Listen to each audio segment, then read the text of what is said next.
The dog trembled in my arms, its wiry fur prickling against my cheek, while the three men circled like wolves. Their laughter cut through the cold evening air, sharp and menacing. Each step they took seemed to close the gap between us until I felt the weight of their presence pressing down on me. There was nowhere to run, no escape. "Put it down, sweetheart," one of them sneered, a wicked smirk crossing his face as he reached toward the dog. Dogs don't like liars. My legs felt like stone, yet I clutched the dog even tighter. I could feel its rapid, panicked heartbeat against mine, each beat pounding in my chest as if it matched my own. I wasn't afraid of the dog. No, it was men like them, men who saw a girl alone on the side of the road and thought she was theirs for the taking. That's what scared me. I opened my mouth to say something, anything, but the moment I did, headlights cut through the darkness, slicing the air like a knife. A black SUV came to a stop behind us. A man stepped out, tall and imposing, and unlike the men surrounding me, he didn't yell or curse. His voice was calm, but there was something in it that made even the loudest of the three flinch. "Walk away." There was no hesitation in his command, and to my surprise, they listened. One muttered something under his breath, but they scattered, disappearing into the shadows like smoke. The stranger turned to me, his eyes assessing, calm, almost too calm, like nothing we just witnessed fazed him. "Are you hurt?" he asked, his tone steady.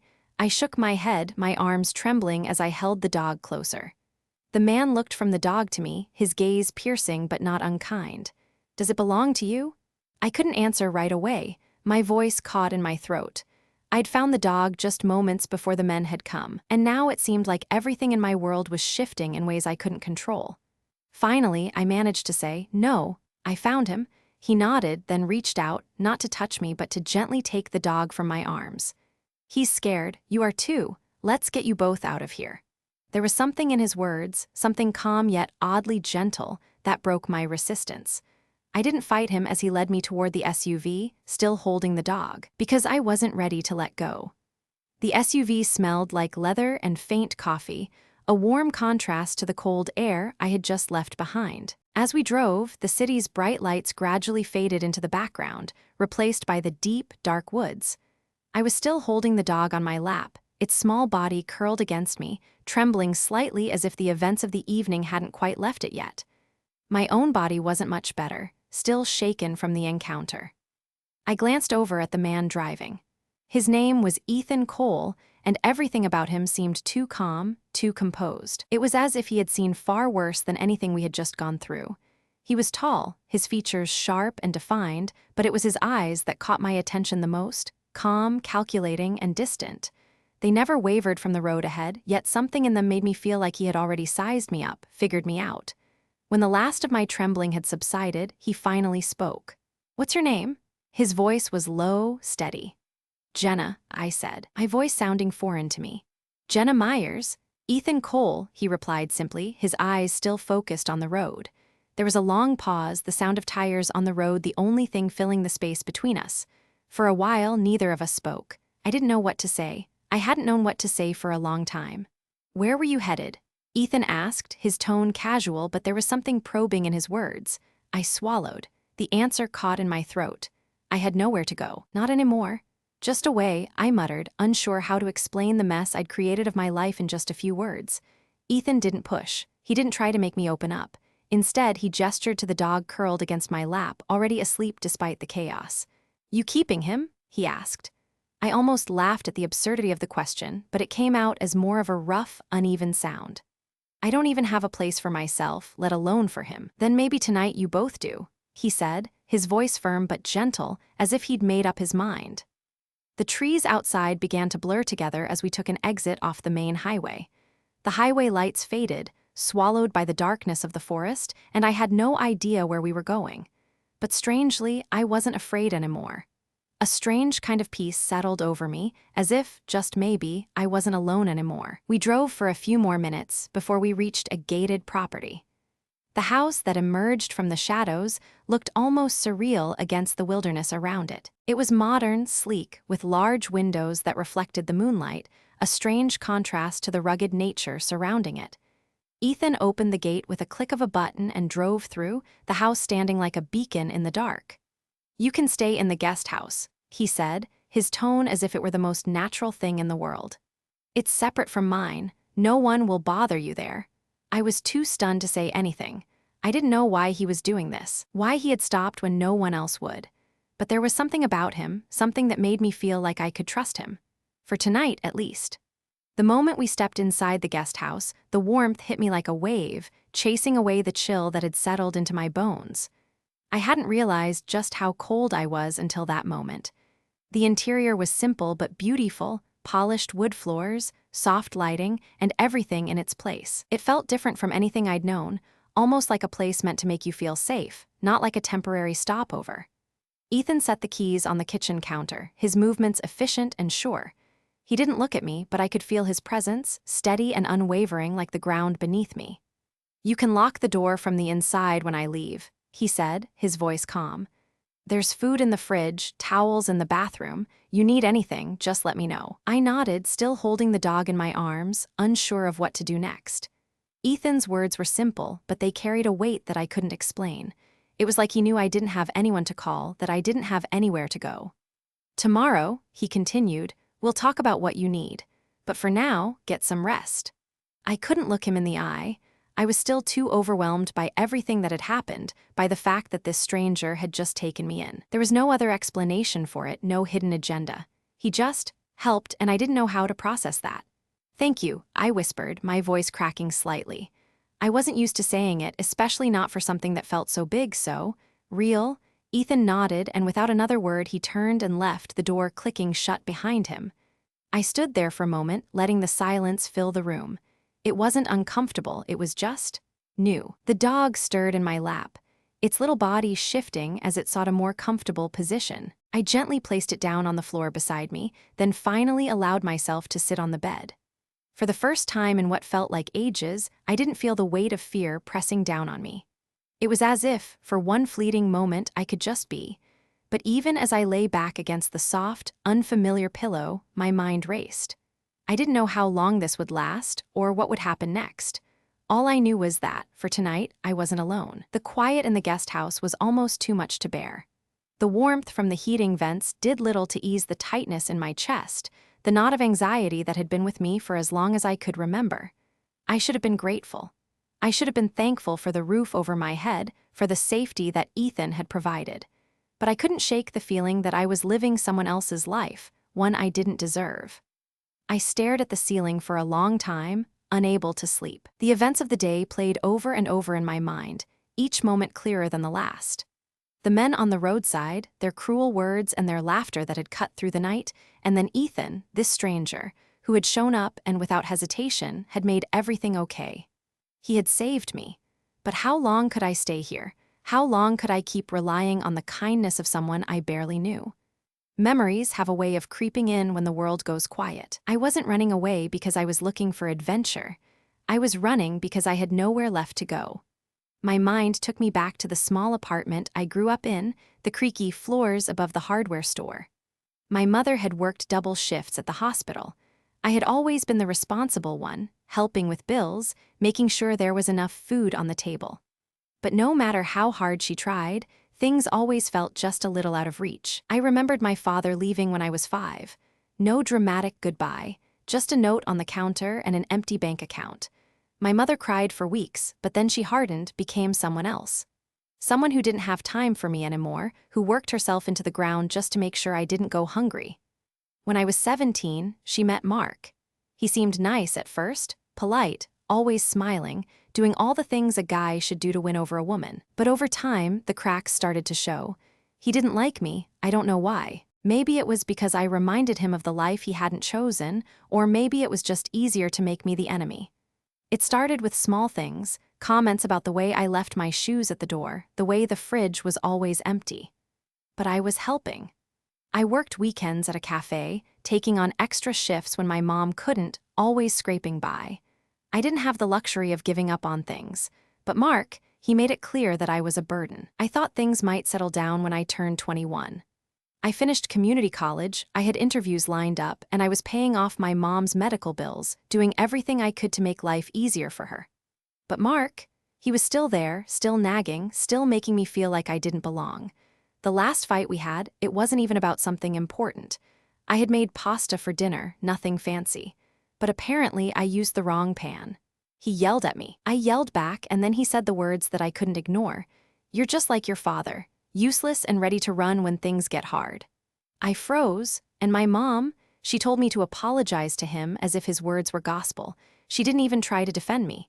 She just let him break me down, and I knew in that moment that I couldn't stay there anymore. I grabbed my bag, packed a few things, and left. No goodbyes, just the sound of the door slamming behind me. I took the bus to the train station with only a few dollars in my pocket, hoping I could find something somewhere. I thought maybe my dad, who I hadn't seen since he left, would take me in. I had heard he was working up north in Washington, living with a new family.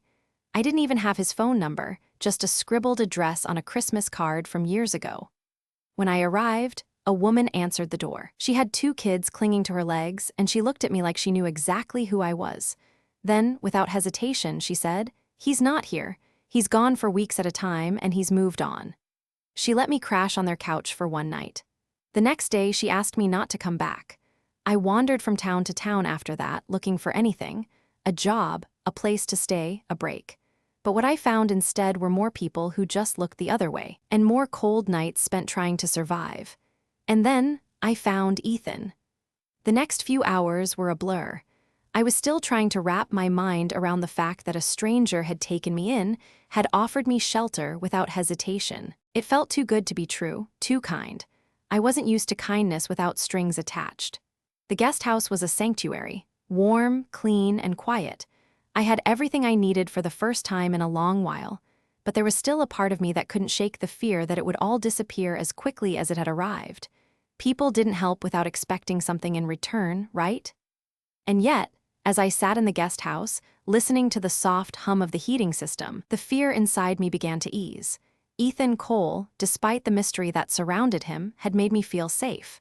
For the first time in ages, I wasn't worrying about where I would sleep or what I would do tomorrow. I didn't know why he had done this for me, why he had taken me in and trusted me when I hadn't even earned it. But for tonight, I allowed myself to believe that it didn't matter. For once, I didn't have to fight for a place to stay. The next morning came with a kind of hesitance. I woke up slowly, the warmth from the bed wrapping around me like a protective cocoon. I hadn't realized how much I craved warmth, how much I needed it until I had it. The dog, still curled up at the foot of the bed, stretched lazily as the first rays of sunlight filtered through the windows. I sat up, looking around the room. It was quiet, peaceful. The kind of quiet I had forgotten existed. It felt like a dream, a moment suspended in time where I could simply be. As I got up, I noticed the dog stirring beside me, its tail thumping against the floor. I smiled softly and rubbed its head. "Good morning, buddy," I whispered. It wagged its tail as if everything in the world was perfect. In a strange way, maybe it was. I wasn't used to having anything of my own. But now I had this place, this dog, the quiet safety Ethan had given me. But still, a small voice in the back of my mind whispered, "What happens when kindness comes with a price?" I didn't have the answer yet, but I wasn't going to let that stop me from living in the moment. For the first time in a long time, I allowed myself to let go of the worry and simply enjoy the peace. As I walked into the small kitchenette, I glanced out the window at the quiet morning, the trees swaying gently in the breeze. I felt a strange sense of comfort wash over me. Just as I was about to start making breakfast, a knock at the door broke the silence. My pulse quickened, but I shook my head, trying to ignore the flutter of anxiety in my chest. It was probably just Ethan, maybe bringing coffee or checking on me. I had no reason to be nervous, not anymore. When I opened the door, there he was, Ethan. His expression was calm as usual, but there was a flicker of something I couldn't quite read in his eyes. "Good morning," he said, his voice steady, warm. "You sleep okay?" I nodded, still trying to shake off the lingering remnants of unease. "Yes, better than I have in a long time." He smiled slightly, like he already knew the answer. "Good, you hungry?" I hesitated, wondering if I should accept. But there was something so genuine in his tone, something that made me feel like he was offering not just food, but something else, something real. "Yeah," I finally said, my voice quieter than I expected. "Come on to the main house when you're ready," he said, stepping back slightly. "And bring him," he added, pointing at the dog, who was now wagging its tail furiously. I smiled at the dog and followed Ethan's instructions, heading over to the main house. It was strange how easily I had started to trust him, to trust this place. As I walked toward the main house, the cool morning air filled my lungs, and I couldn't help but feel a sense of calm that I hadn't experienced in years. The dog trotted happily beside me, its tail wagging energetically. For the first time in a long while, I wasn't thinking about what I was running from. I wasn't thinking about the past or the mistakes that had brought me here. I was simply walking. The main house was larger than the guest house, sleek and modern with large glass windows that seemed to invite the outside in. It stood in quiet contrast to the guest house I had just come from, with its warm, inviting atmosphere. The house felt alive, filled with sunlight and a sense of purpose. Ethan had told me that no one would bother me here, but as I entered the house, I couldn't shake the feeling that this place was different, special. Ethan led me into the kitchen, which was bright and airy, the walls lined with shelves full of ingredients I could only dream of cooking with. He opened the fridge, grabbed a few things, and began preparing breakfast, his movements easy and practiced. "Sit," he said simply, gesturing to the kitchen table. "You're not helping today." I smiled at his words. It was a small, simple request, but it felt like a kindness I hadn't known I needed. So I sat down at the table, placing the dog at my feet, watching as Ethan moved around the kitchen. The sound of sizzling bacon and the smell of fresh coffee filled the space, and for a moment I forgot the world outside. We sat down together to eat, and I felt a strange sense of belonging. It wasn't perfect, and I didn't expect it to be, but there was something about the way Ethan acted, something that made me feel safe in a way that I hadn't in a long time. It wasn't grand gestures or dramatic declarations, it was the little things.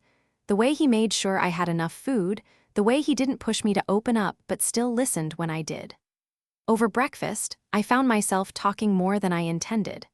I spoke about my childhood, about my mother's struggles, about the years I spent trying to keep everything together. But I also spoke about what I wanted, the things I dreamed of when I was younger, things I had buried long ago.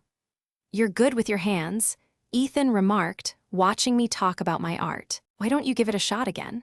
I paused, unsure if I could trust myself to do that. It had been so long since I had even picked up a pencil. My art had always been a part of me, but somewhere along the way it had faded into the background. I had buried my dreams under the weight of survival. "I don't know," I said, my voice trailing off. "I used to want to be an artist, but life, it just didn't allow for that." Ethan looked at me, his gaze thoughtful, and I saw something in his eyes that made my chest tighten. It was as if he saw through the walls I had built around myself, like he understood the things I wasn't saying. "I think you're allowed to have more than just survival," he said softly. "You're allowed to live, to dream." I didn't know what to say to that. The words felt too big for me, too foreign, but something in my heart stirred. Maybe, just maybe, Ethan was right. After breakfast, Ethan led me out onto the porch, the dog happily trotting beside us. We stood there in silence for a few moments, the warmth of the sun beginning to settle over us. The trees rustled softly in the breeze, and for the first time in months, I felt like I wasn't drowning. I wasn't just trying to survive anymore. "Do you ever feel like you're just waiting for your life to begin?" I asked, the words slipping out before I could stop them. Ethan turned to me, his expression softening. "Every day," he said quietly, "but you don't have to wait for it to begin. Sometimes you just have to make it happen." I wasn't sure what the future held, but for the first time in so long, I wasn't afraid of it. I wasn't alone, and that was a new kind of miracle in itself. The days that followed were filled with an unexpected peace. The simple routine of mornings with coffee, afternoons spent cleaning the house, and evenings sketching by the window began to feel like home. It was a quiet, ordinary existence, but it was everything I needed. For the first time in a long while, I wasn't just surviving, I was living. I found myself growing more comfortable in Ethan's presence, the space between us slowly closing. The boundaries I had set for myself, keeping my distance, never getting too close, began to feel less necessary. He wasn't like the men from my past. Ethan didn't demand anything of me. He simply let me be. As the days passed, I started drawing again. The sketches came to life with surprising ease. I had forgotten how much I loved it, how much it had once been a part of me. Now, the pages filled with images of the guest house, the dog, and the forest beyond. Each drawing was a little piece of the life I had found here, in this quiet place with Ethan and Lucky. Then, one afternoon, Ethan approached me while I was sitting at the kitchen table, sketchbook open in front of me. His expression was unreadable, but there was something in his eyes, a weight I hadn't seen before. "I've been thinking," he began, his voice steady but with an edge of hesitation. "I've got a proposition for you." I looked up from my sketchbook, curiosity piqued. "What kind of proposition?" "I know you've been staying here and I want to offer you something more permanent," he said, his gaze never wavering. "You've been helping me with the house and I think you've earned more than just a place to stay. I want to offer you a job." I blinked, taken aback. "A job?" Ethan nodded. "You've got skills. I'm opening a small art studio on the property and I need someone to help manage it. You'd have your own space, your own schedule. It's a small start, but it's yours if you want it." I sat in stunned silence. I had never imagined a life like this, one where I was offered something beyond survival. It wasn't just a roof over my head. It was a chance to build something, to create, to live. But a part of me hesitated. "Why would you offer me this? I mean, we barely know each other, Ethan." He smiled, but it wasn't his usual calm smile. This one was softer, more genuine. "Because I know enough," he said. "You've proven yourself to me, Jenna. You've got more heart than most people I know. And you've already given me something I didn't know I needed, a sense of home." His words hit me harder than I expected. I wasn't just living here. I wasn't just an employee or a guest. I had become part of something real, something that felt like it could last. "Okay," I whispered, my voice tight with emotion. "I'll do it. I'll take the job." Ethan's smile deepened, and I saw a flicker of something in his eyes, something warm, something that made me feel like I mattered. "Great," he said simply. "You'll make it your own." That night, I sat on the porch with Lucky, the stars above us bright and steady. For the first time in a long time, I didn't feel like I was running anymore. I wasn't trying to escape my past or keep moving forward aimlessly. I had found a place to stay, a place where I could breathe, create, and build a future. Epilogue, a new beginning. Weeks passed, and with them, a sense of belonging grew in me. I had a job now, a space to create, and a future that didn't feel like it was slipping through my fingers. Ethan and I grew closer, not out of necessity, but because it felt right. There was no pretense between us, no act. Just two people trying to make a life. His parents visited again, this time without the weight of pretense. They embraced me as part of the family, and for the first time, I understood what it meant to truly belong. They didn't see me as someone who had to earn their approval. They saw me as someone who was already home. And I realized something that night, standing next to Ethan while his mother laughed at something I had said. Home wasn't a place. It wasn't a building or an address. It was the people you were with, the way you felt when you were safe, loved, and accepted for who you were. I didn't have to run anymore. I had found my place, and for the first time in my life, I felt like I was exactly where I was supposed to be.